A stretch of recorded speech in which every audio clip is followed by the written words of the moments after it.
Bueno, el libro que me acompañó este fin de semana a la playa fue el de Michael Penfold, El país que se muerde la cola, conflicto político, reinstitucionalización y democratización en Venezuela. Lo tengo aquí a Michael en el estudio y al libro también. Buenos días y bienvenido, Michael. Qué gusto tenerte aquí en nuestro estudio de Circuito Onda. Gracias, Shirley, por la invitación. Un placer estar acá en tu programa y con tu audiencia. Por favor. Bueno, a ver, fíjate, si este es el país que se muerde la cola y pareciera que lo que ocurre es cíclico, llegamos siempre al mismo punto. Quiere decir que este proceso político, este que estamos viviendo ahorita en un año, bueno, preelectoral, pero en vísperas de unas elecciones, terminará igual. Mira, el libro trata de describir esa especie de ciclo, de ese eterno retorno, donde terminamos siempre los venezolanos con distintas disyuntivas sobre qué hacer, cómo hacerlo, y donde hay la impresión y la sensación que ya se ha probado todo y seguimos envueltos en esta dinámica tan voraz que básicamente no solamente se ha traducido en un gran colapso institucional, sino que hemos vivido en la práctica sin tenerlo, un conflicto que se ha llevado ya 2/3 partes de la economía, que ha arrojado la ola migratoria más importante que haya experimentado el hemisferio occidental en la historia moderna.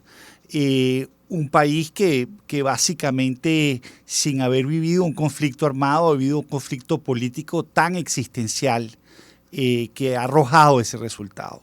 Y el libro trata de explicar por qué eso sucede y por qué, a pesar de esas condiciones, no terminamos de salir de esa trampa, y trata de asomar algunas rutas que pasan por cosas que en el fondo ni el chavismo ni la oposición están dispuestos a dar, pero que saben que inevitablemente van a tener que dar, que pasa por un acuerdo político, por un esfuerzo de institucionalizar el país que permita a su vez un proceso de democratización, que es lo que quiere Venezuela. Entonces el libro, digamos, en un ambiente tan complejo como el nuestro, me costó mucho escribirlo. No había un día en que no estuviese pasando algo que yo no pensara, oye, esto es fundamental, que me alejara de ese proceso. De hecho, me imagino que tendrá una segunda edición después del 2024. No, mira, yo te digo una cosa, yo he publicado en la última década varios libros sobre Venezuela, sobre este contexto, y más bien mi tentación es a irme muy atrás, porque es un proceso de desgaste muy grande. Pero sí creo que arrojo no solamente cómo el chavismo ha logrado resistir en el poder, a pesar de muchísimas presiones externas, de un conflicto interno muy profundo, de una gran insatisfacción ciudadana, de un colapso de los servicios públicos como el que ha vivido Venezuela.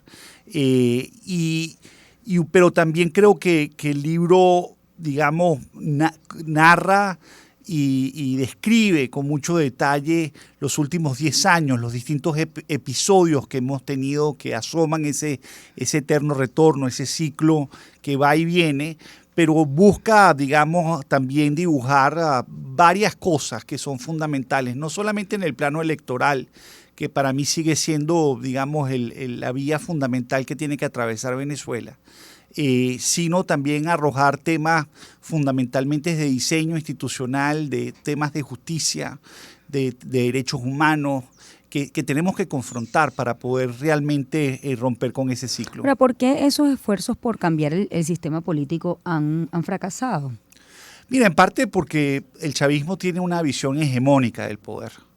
Es una visión hegemónica que Chávez impuso desde el año 99, con una constitución profundamente presidencialista, con un esfuerzo digamos, de que quien ganara una elección se lo llevara todo, quien perdiera una elección estuviera en una situación donde estar del lado de la oposición fuera muy costoso. Y era digamos, un diseño que desde un principio también marcaba una diferenciación muy grande con el proceso previo lo que llamamos el puntofijismo, incluso ese interregno que el de los años 90, donde el país intentó fracasadamente de descentralizarse, de descentralizar el poder. Y creo que en el fondo esa concentración de poder en la presidencia, ese esfuerzo de que la revolución valorara más quedarse, resistir, montar un sistema de blindaje frente a todo tipo de presiones para no permitir que el país volviera a llegar a un proceso de reinstitucionalización que le diera una salida electoral, es lo que marcó no solamente la realidad desde el 2015 con la supermayoría que obtuvo la oposición en el Congreso, en la Asamblea Nacional, luego el ciclo de protestas que hubo en el 2016-17, el fracaso de las negociaciones de Dominicana, que fue un punto de inflexión sobre todo porque a partir de allí aparece una gran presión internacional alrededor del tema de las sanciones de los Estados Unidos y también de Europa. Y el fracaso, digamos, de un intento de buscar una alternativa que en un principio buscaba restaurar un orden constitucional, pero que derivó en esfuerzos insurreccionales de distintos tipos, que pasaba por el 30 de abril, que pasó por el TIAR, que pasó por Gedeón, por muchas iniciativas que terminaron fracasando y dejando un país desolado frente a un chavismo que resistía en el poder y una oposición que cada vez no solamente se veía más fragmentada, sino menos conectada con la población y con sus demandas. Justamente en el prólogo hay una frase que escribe que me llama poderosamente la atención y de hecho incluso hice una encuesta preguntando si el venezolano se sentía así. La mayoría opinó que así se siente, ¿no? En medio de este proceso de destrucción colectiva, a pesar de que la mayoría de la población desea que la transformación se materialice cuanto antes, en la actualidad, la historia psicológica individual de ese cambio es más bien la trayectoria de una gran frustración colectiva que terminó por obligar a los ciudadanos a refugiarse exclusivamente en su propia supervivencia personal, unos adentro y otros en la diáspora. Cito esto del libro de Michael Penfold porque quisiera preguntarte, Michael, ¿tú crees que el venezolano sigue la política? Es decir, este proceso, digamos, de primarias o el deseo de participar electoralmente o el deseo de cambio puede estar allí, pero que perdió las esperanzas y realmente no tiene tiempo y se refugia en la supervivencia. En ese punto estamos, en el punto de la antipolítica. Yo creo que el venezolano lo que vive es una gran frustración colectiva. Hay una esperanza, ya yo diría casi inconsciente, de decir, deseo que pase algo que me permita o rescatar la prosperidad de un país petrolero, o regresar a un país donde está la familia, un país que ha vivido una dispersión geográfica familiar gigantesca. Y yo creo que en el fondo sí, o sea, el venezolano se volcó a su propia supervivencia. No ha perdido la esperanza, pero básicamente decidió apostar a su propio esfuerzo. Fíjate que yo creo que incluso en los sectores populares, donde los CLAPS y todo el aparato, digamos, clientelar que el Estado venezolano llegó a estructurar en momentos de un boom petrolero muy alto, la gente hoy en día apuesta a su trabajo. Lo que aspira es poder no solamente sobrevivir, sino mantener una unidad familiar muy, muy frágil. Pero también creo que esa desesperanza parte de algo que conversando con Alberto Barrera Tisca, que fue quien presentó mi libro hace un par de semanas atrás, decía, es la impaciencia de la esperanza. Es un país que cree que el cambio se va a dar de un momento a otro a veces, ¿no? En coyunturas políticas muy particulares, como la que pudimos haber vivido en el 2019, por ejemplo, o como la que se pudo haber vivido hace ya décadas atrás en el 2002 o en el 2013, por ejemplo. Todos en momentos muy distintos, pero que convergen en un momento mágico que no sucede. Y lo que eso asoma, y yo trato de explicar eso en el libro, es porque ese proceso de transformación colectiva es tan complejo y requiere algo que el venezolano no está muy acostumbrado a construir. Y políticamente no tenemos una tradición en ese tipo. Este es un país de grandes rupturas históricas, si uno lo ve con cierta perspectiva temporal. Y es que al final esto requiere de un acuerdo político muy importante. A mí lo que más me llama la atención de la coyuntura, más allá del tema de las primarias, etcétera, es que hoy en día yo sigo pensando que tanto el chavismo como la oposición apuestan a sus escenarios individuales, a sus alternativas individuales. Pero curiosamente, cada vez que, y esto es algo que es relativamente novedoso, porque los procesos de negociación todos en Venezuela hasta ahora han fracasado, y han fracasado relativamente de forma rápida. En este momento en Venezuela ese proceso está estancado, no ha fracasado. Pero cada vez que alguien llama a un encuentro en Madrid o en Bruselas o en Bogotá, tanto el chavismo como la oposición y sus delegaciones salen a reunirse rápidamente. Porque en el fondo todos sabemos en este país ya a estas alturas, después de casi 25 años de todo este proceso, que el país realmente la única manera que tiene de poder salir de manera ordenada para entrar en un proceso de reconstrucción que permita la reunificación familiar del venezolano pasa por un acuerdo político de alguna naturaleza. En un primer momento será un acuerdo alrededor de una apertura electoral muy pequeña, como la que creo que se está tratando de discutir alrededor del tema del 2024, pero que va mucho más allá de eso, porque el tema venezolano no es estrictamente un problema electoral únicamente. Nosotros estamos viviendo una situación humanitaria terrible, muy profunda, que amerita una respuesta que todavía no hemos podido dar. Allá hace 10 meses firmamos un acuerdo político para instaurar un fondo social de casi 3.000 millones de dólares que Venezuela no ha podido implementar, a pesar de que se acordó. Y eso lo que revela, en el fondo, es que lo urgente, lo importante, lo fundamental que es el venezolano, no lo vamos a poder atender, su bienestar, la situación en la que vive no solamente la provincia venezolana, sino la diáspora, incluso que está escapando de manera urgente de una situación muy dramática. Solamente lo vamos a poder hacer con acuerdos muy importantes que también pasan por el tema internacional. Sí. Ahora, uno podría pensar que después de todo lo que se ha vivido, incluso en el libro hacen una buena cronología, un poco para entender las consignas que se han tenido, creo que agrupan, digamos, el sentimiento del electorado en su momento, en el momento o en el momento que se ha tenido discrepancias con el gobierno nacional. Uno podría pensar que después de todo ese proceso el electorado entiende o entendió de ambas partes que uno necesita del otro, es decir, que aquí tenemos que convivir de alguna manera. Entonces, curioso ver las encuestas hoy en día que quizás el ala más extrema tenga más apoyo y que eso de alguna manera no termine en el mismo resultado, ¿no? Es decir, cuando uno escucha, bueno, el socialismo, vamos a acabar con el socialismo, de alguna manera es, bueno, ¿y el otro dónde está, no? Hemos aprendido algo de eso. Los otros procesos no han fallado precisamente por eso, por no reconocer, de ambas partes, gobierno-oposición y oposición al gobierno. Fíjate, varios temas que estás sugiriendo. Uno, convivir, ¿no? Aquí mucha gente dice, bueno, aquí la apuesta de una parte de la oposición es la cohabitación. La cohabitación implica cogobernar. Yo creo más bien en la coexistencia.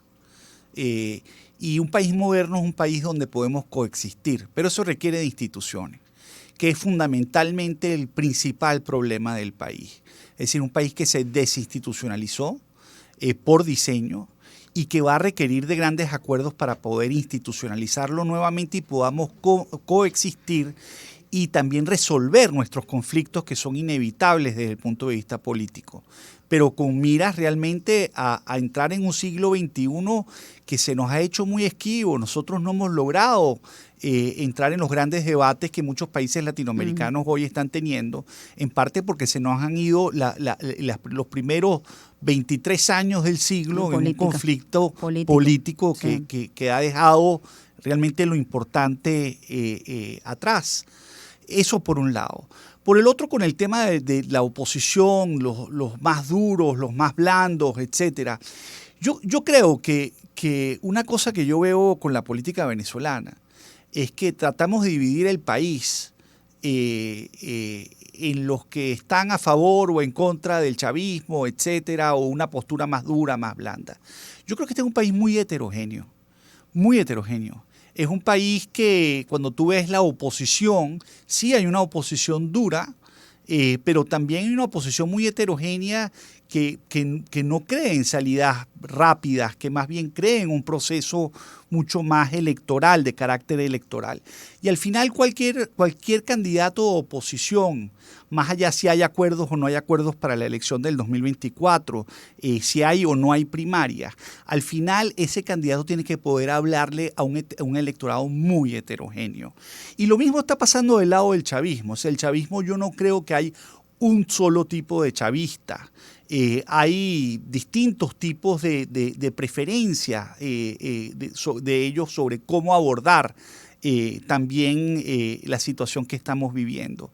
Entonces, claro, eso es producto de un país que no solamente es un país ya, a pesar de la salida de más de 7 millones de habitantes, es un país en el cual todavía viven más de 25 millones de habitantes. Un país que está enfrentando una situación de servicios públicos muy dramática, un país con unos grandes niveles de desigualdad, un sector público que ya ni siquiera puede sostener lo más básico que es el sistema educativo. En fin, una crisis que al final ha llevado a la familia venezolana y a los venezolanos en general a tener visiones muy diferentes, pero que comparten algo que yo creo que es común a todos, que es que si aquí no hay un esfuerzo de realmente enfrentar lo que es importante, más allá del conflicto político, que pasa por un acuerdo, por un proceso de reinstitucionalización, difícilmente lo vamos a poder hacer, porque cuando tú le preguntas a los venezolanos qué quieren, los venezolanos quieren, uno, reunificar su familia, eso es lo más importante para ellos. Lo segundo, un ambiente de prosperidad, poder retomar el crecimiento. Esto es un país que en este momento pasó de tener un ingreso per cápita de más de $12,000 por persona por año a un ingreso per cápita de poco más de $2,000 por persona por año. Es un proceso de destrucción estrepitoso. Un país que además no puede recuperar el crecimiento porque enfrenta restricciones internacionales muy severas. Aquí ha habido un gran debate sobre el tema de las sanciones, si importan, si no importan, si son la causa o no son la causa. No son la causa, pero aceleraron también mucho el proceso que venía y no generó los resultados que se esperaban. Pero sobre todo, sin resolver ese problema, es muy difícil retomar el crecimiento porque Venezuela necesita acceder al financiamiento de organismos multilaterales que en este momento no accede.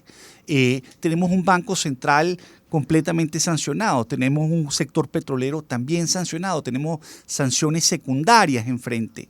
Es decir, pero ningún actor en el ámbito internacional, sea los Estados Unidos o Europa, van a remover eso si no hay un acuerdo político que permita empezar a flexibilizar más allá de lo que ocurrió con Chevron, que fue un esfuerzo para retomar un proceso de negociación que estaba estancada, volver a entrar en ese proceso.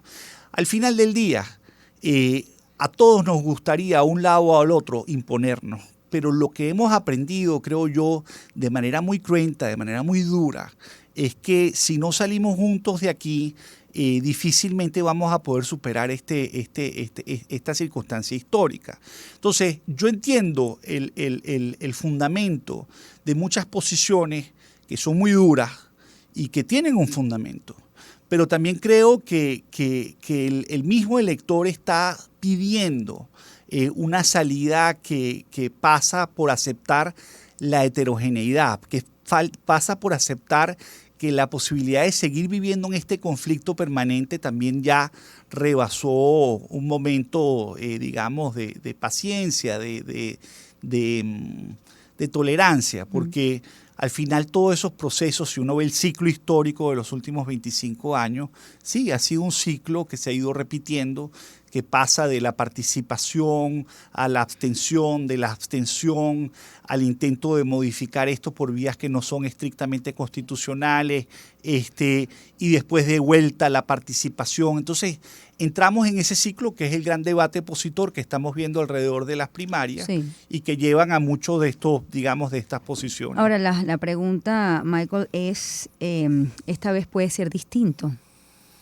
Mira, yo creo que puede ser distinto si vencemos la impaciencia de la esperanza. O sea, yo no creo que hay que perder la esperanza, pero yo creo que hay que ser pacientes.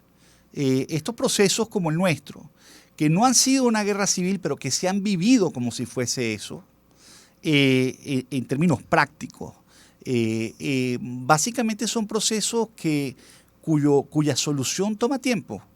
No es fácil eso.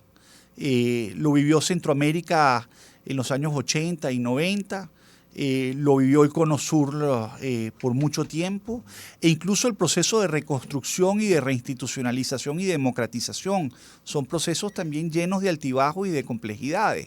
Entonces tenemos que aceptar que eso es así, pero eso requiere un mínimo de cooperación. O sea, yo no creo, y eso no, cooperación no es cohabitación, que es lo que mucha gente habla, es que estamos hablando de la cohabitación. Yo creo que Venezuela lo que necesita es un mecanismo de coexistencia, y eso pasa por un arreglo institucional con reformas muy importantes. Yo tengo que despedirte, Michael. Cuéntame dónde pueden conseguir yo no lo he terminado, lo estoy terminando de leer. La verdad que es maravilloso el recuento que se hace. Bueno, realmente lo que uno lee allí es lo que se ha vivido, al menos de la óptica de Michael Penfold, ¿no? ¿Dónde lo pueden conseguir, Michael? Mira, lo pueden conseguir en todas las librerías del país. Está digitalmente en Amazon. Quiero agradecer también a Dávar Editores. Estaba viendo que ese y además a Lifit que también promovió el libro. Y bueno, está disponible en esas librerías que están haciendo un esfuerzo en Venezuela todavía porque podamos acceder al libro, ¿no? El libro va a estar en Amazon eventualmente. Ya está en Amazon. Qué bueno, para la gente que está fuera del país pueda también tener acceso a él. Te agradezco mucho, Michael Penfold, El país que se muerde la cola. Ha sido el libro que hoy hemos tratado aquí en este programa. Vamos a hacer una pausa, ya volvemos.